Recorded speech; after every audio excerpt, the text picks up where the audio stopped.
principal problema que tiene hoy el presidente Gabriel Boric es que se ha quedado sin agenda.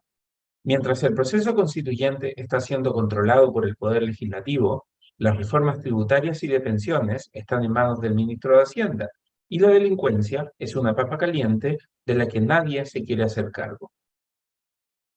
Boric ha quedado reducido a una caricatura de sí mismo. El presidente que no usa corbata y que anda desarreglado por la vida, recitando poesías y hablando como si fuera Gael García Bernal en el papel de Che Guevara en la película Diarios de motocicleta, carece de una agenda de que la gente asocie con su gestión, liderazgo e iniciativa.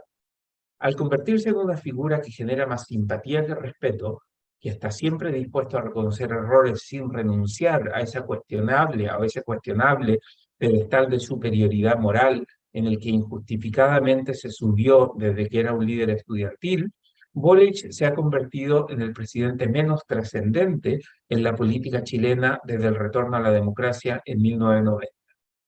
Cuando ganó la segunda vuelta de la elección presidencial en diciembre de 2021, Boric aparecía como una señal inequívoca de recambio en la política chilena. Nacido en febrero de 1986, Boric había irrumpido en la vida política del país durante las protestas estudiantiles de 2011, cuando cursaba Derecho en la Universidad de Chile. A fines de 2013, ganó un escaño representando a su región, Magallanes, en la Cámara de Diputados, como independiente. En 2017 ganó la reelección y junto a su amigo y compañero de ruta, Giorgio Jackson, formó el Frente Amplio y levantaron la candidatura presidencial de Beatriz Sánchez, que obtuvo el tercer lugar con un respetable 20,3% de la votación, apenas por debajo del candidato del PS, PPD y PR, Alejandro Guillet, que tuvo un 22,7%. Con un senador y 20 diputados, el Frente Amplio se constituyó en una fuerza relevante en el paisaje político del país. En 2021, Boric sorpresivamente derrotó al alcalde de Recoleta, el comunista Daniel Jadwe, para convertirse en el abanderado presidencial de Apruebo Dignidad, la coalición compuesta por el PC y el Frente Amplio. Porque la nueva mayoría y el PDC demostraron total incapacidad para organizar sus propias primarias y porque el candidato ganador de las primarias de la coalición de derecha, Sebastián Sichel, terminó cavando su propia tumba electoral, Boric pasó a la segunda vuelta, enfrentando al radical de derecha José Antonio Kast. Boric obtuvo una cómoda ventaja. Pero la meteórica llegada al lugar más alto en la política nacional que tuvo Boric fue seguida por una caída igualmente apoteósica. A los 6 meses de haber asumido el poder, la aplastante victoria del rechazo en el plebiscito constitucional propinó una derrota de tal magnitud al proyecto refundacional del gobierno que, a casi 4 meses de esa votación, el gobierno y el presidente todavía no pueden volver a ponerse en pie. Porque se convirtió en el líder de facto de la campaña del apruebo, pero nunca pudo lograr que la Convención Constitucional moderara el texto de su propuesta, Boric terminó pagando los costos de los errores ajenos y de su propia omisión.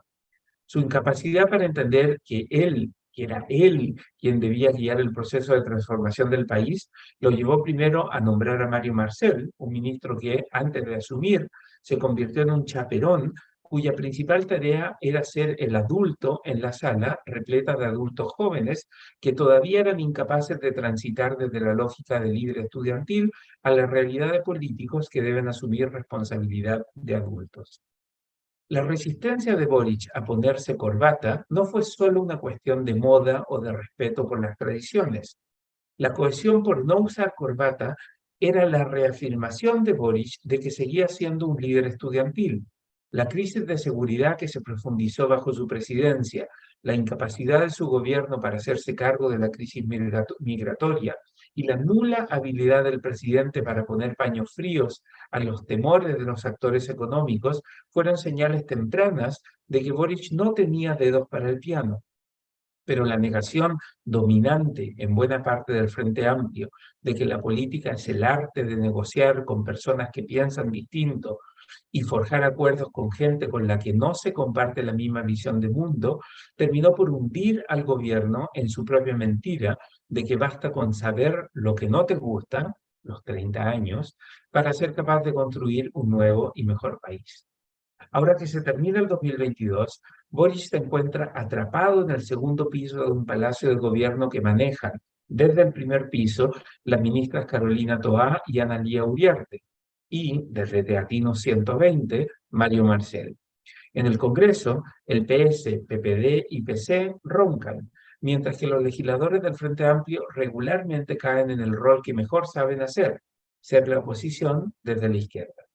El presidente que llegó a fundar un nuevo Chile se ha jibarizado al punto que solo hace noticia cuando recita un poema o diserta sobre algún tema que parece haber aprendido hace poco, como la importancia de Patricio Aylwin y su generación en la política nacional. Pero por sobre todo, la ausencia de una agenda que les dé un norte seguro a su gobierno convierte a Gabriel Boric en la principal decepción que tuvo el país en 2022. El Líbero, la realidad como no la habías visto. Haz que estos contenidos lleguen más lejos haciéndote miembro de la Red Líbero.